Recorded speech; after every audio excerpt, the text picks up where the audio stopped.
Marami ang naintriga at nagtanong kung ano ang meron ng lumutang online ang photo ni Sara Geronimo at asawang si Matteo Guidicelli, kasama si Miss Nessa Valdellen, ang Senior Vice President ng GMA Pictures.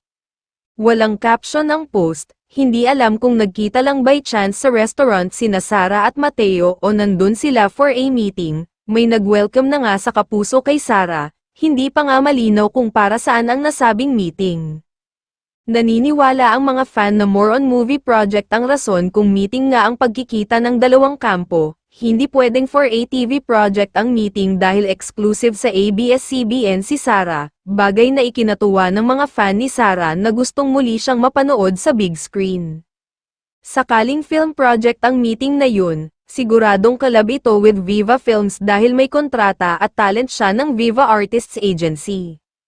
Naalala rin ng mga fan ni Sara na minsan nilang nasabi ni Matteo na gusto nilang gumawa ng pelikula na magkasama at baka ito na ngayon. Sa nagtanong kung bakit hindi winelcome si Matteo, ito ay dahil may kontrata sa GMA Public Affairs ang husband ni Sara, may contract din si Matteo sa VAA, kaya walang magiging problema kung gagawa nga sila ng pelikula sa GMA Pictures o GMA Public Affairs.